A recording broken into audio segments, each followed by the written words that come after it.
Hello, it's Joe of Scarlet Stitch Studios. I make crochet cosplays, and sometimes people ask if they can buy them. And this video is in response to me making a post recently. Wow, what an offer. Let me sleep on it though. And this is something that I think a lot of us crocheters and knitters have encountered, where people think that really the most expensive thing in an artist's life is the material, but also just completely overlooking the fact that somebody's labor has value too. And this has happened to me quite a lot, which is really unfortunate that people don't understand all the things that make art valuable and go into the costs of creating art. But I don't sell big costumes or super big projects, and there are a couple reasons why I choose not to sell them. But before I get into that, I want to explain what is involved in pricing a piece of art for most artists, or how artists should approach it, because there are a lot of people undervaluing their art, especially in the crochet community, which I think is one of the reasons that people have such skewed expectations for the pricing of things. So there are four costs I think about when I think about charging for my art. Obviously, the first one is materials. Yes, I will need to buy stuff so I can make art. Next is labor, which is the one that people tend to overlook. And another one is experience. This is one that I think not everybody realizes is something that adds value to your art, and artists should be taking into consideration at least every year that they're making art, if not every time that they get new certifications or experience in things that brings more value to their art, but I'll get into that a little bit more. And the last one is pretty self-explanatory, but shipping is something that people don't really consider, but shipping costs a lot too, especially if I'm making a garment that I spend over 1,000 hours on and am valuing at the prices that I do. Shipping is going to cost a lot of money, and I'm not going to pay to ship the garment to you. I'm going to include that in the costs, but I'm going to let you know the breakdown of the cost, so you're going to see how much shipping is, because that's not for me to pay. That's for the buyer to pay. You're the one that wants the item, so you're paying for shipping. We'll start with shipping because that's the most straightforward. You got to pay for the garment to get to you. If you want to make sure it gets to you safe, you got to pay insurance for that. Shipping prices as of right now are already insane. I'm gonna have to look into shipping my own stuff for upcoming costume contests where I'm making really big costumes, and then I will get a firsthand idea of how expensive it is. But I've spoken with other cosplayers about them transporting their own cosplays and insuring it for the value that they have estimated with labor and everything. And it is really pricey to do that. Next, we'll tackle materials. That one's also pretty self-explanatory. You gotta pay for the stuff to make the costume. If there's something particular about the garment, or if somebody has, say, an allergy to a specific type of fiber and you want to make sure that the fiber that you're replacing it with works, you might need to do test swatches. You might need to buy materials that don't end up in the garment, but these are all costs involved. Materials also include the tools or supplies that a studio might have, and that's something that could be factored into the costs if you have to buy something new to make this, or if you have expensive equipment that costs money to maintain.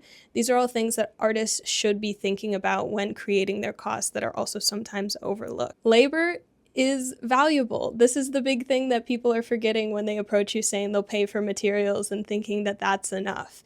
They're forgetting that somebody has to make this garment. There's a reason they're approaching somebody to buy it from them, because they either don't want to make it or they're not capable of making it, right? So they need this person's labor. Making art is very labor intensive across most mediums. I think a lot of artists also don't take in consideration their physical health until it is something that becomes a problem.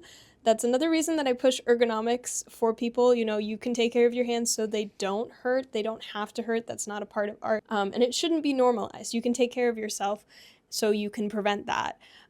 And taking care of myself because I'm working on an intense project is also labor related to that project. I have to go to physical therapy on my own once a week because I have ongoing back and hand issues from the car accident. There are days where I wake up and I can't even crochet because my hands already hurt, and I'm not going to make them hurt worse. Labor not only includes the physical act of making the art, but also any research that you have to do towards it, any planning. Like I mentioned, you might have to do experimenting and planning with different materials that add to material costs, but that's also research that you have to do. That plays into labor as well. This brings us to our last cost when I consider pricing an artwork: experience. Just because I can make things faster than you would imagine it would take doesn't mean that it is less valuable. It actually makes it more valuable. I don't personally think I'm a fast crocheter anymore. Since the accident, I don't crochet as fast as I used to. It took me 14 years of experience to be making stuff the way I do, to have the knowledge that I have, and that knowledge is important and it's valuable. It's something that should be incorporated into the cost. It's actually standard practice for artists to be raising their prices at least every year that they're making art, because that's more experience that they have making art. Their art is, in theory, improving constantly. It's also standard for people to factor in the fact that they went to university and they studied, or they are doing like continuing research, getting certifications and things like this.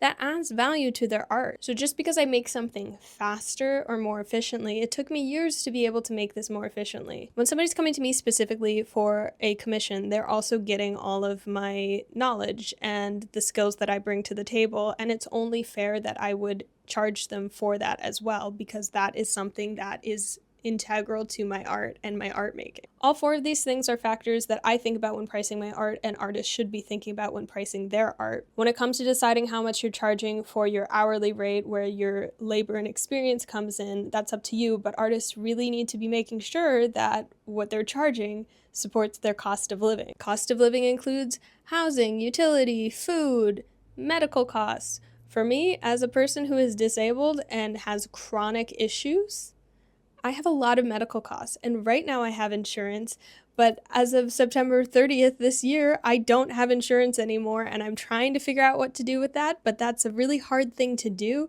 currently when the state of United States healthcare is what it is. So no, you can't just pay me for the yarn and I will make you a ball gown. That's simply not how that works. All right, I'm going to do a little illustration of how expensive these costumes get, how quickly, but keep in mind when I tracked my hours for these two costumes, I didn't track the hours I spent planning them, which is not great. That is labor, as I said, but I just tracked the hours I was physically making it, and it is what it is. Please keep that in mind. We are going to say I charge $20 an hour, which isn't a livable wage where I live. If I undercharge myself and am not giving myself a livable wage, charging $20 an hour to make costumes, let's look at my Zagreus costume. I spent 450 hours on there, thereabouts. I did go back and spend more after I made the build book where I estimated those hours.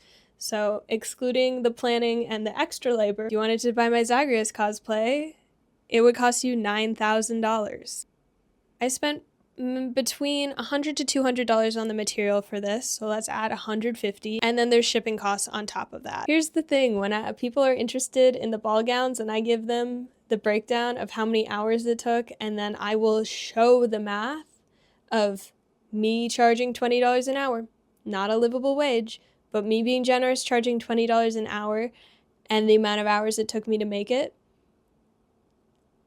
would be $20K. If we're calling my 1,200 hours of work 1,000 hours of work, it's still $20K. And that's a lot of money that people just don't have to spend. So my cosplays would be incredibly expensive for somebody else to buy. And I think some people are maybe comparing to when they have possibly thought about commissioning a tailor to make them a garment, but crochet garments are incredibly labor intensive.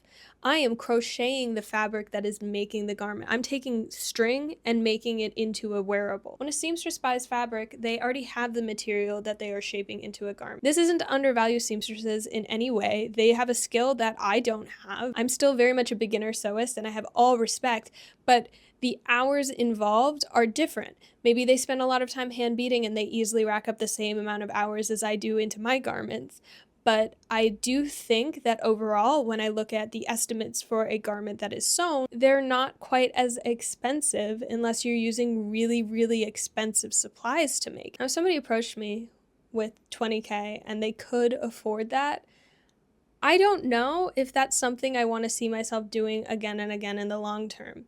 I mentioned before, I have a finite amount of time that I can be crocheting because of my hands, and crocheting is so important to me, especially when I didn't think I would ever be able to crochet again, and I really don't want to spend all of my time working on a massive project when I can only make a couple of those a year for someone else. I rather they be projects that I'm passionate about, which is why when I make these garments, I'm really working on making sure that I am taking notes and being able to transfer this into tutorials and educational content so other people can make it. And if somebody else wants to do those commissions, more power to them.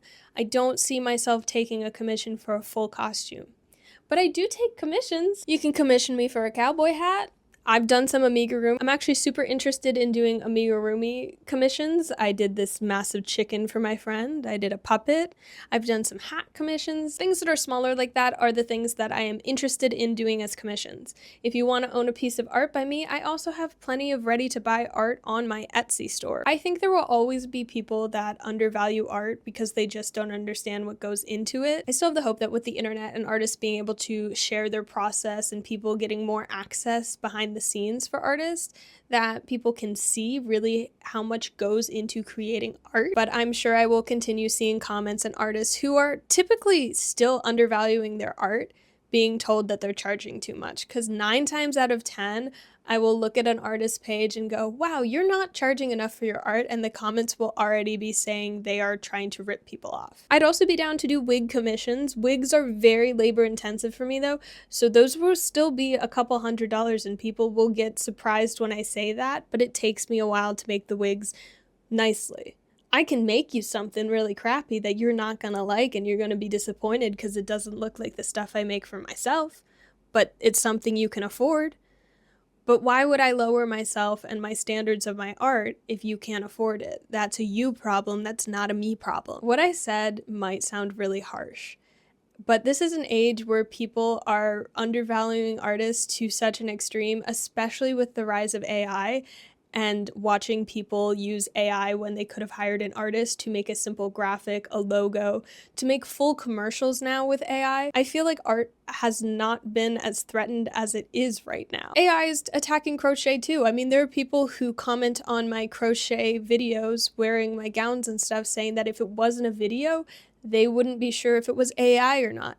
That's a threat to artists. I mean, there are AI written patterns that are being sold, which are absolute garbage, but that's a story and a crash out spiral for another day. I'm glad there are people that want to own my art. Everyone should have access to the art and to art, bringing art into their home or wearing things that they feel are beautiful, especially wearing garments that are made ethically. But there is art available at every price range. It's not my responsibility as an artist to undervalue myself so you can afford art at the direct cost of my own well-being, because I'm not giving myself a livable wage or destroying my hands for the sake of you owning something that you feel entitled to. You have to look for things that you can afford, save up for something that's really important to you, and find artists who are interested in taking commissions, because approaching me to make you a gown is gonna get you disappointed. I probably won't be making a gown for anyone anytime soon because it would take a really enticing offer to pull me away from my dedication to making the pieces that I wear for myself and the art that I care about the most, to put that on hold to spend months making a commission for someone else. Side note, if I were to sell prints of any of my artwork or my garments, would people be interested? That's an affordable way that you can buy my art and support me as an artist if you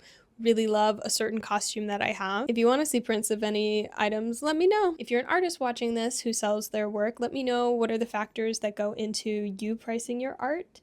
And if you're a supporter of the arts, I hope you listened with an open mind, and maybe you already agreed with everything I said and you really value artists and understand what goes into us charging for our art.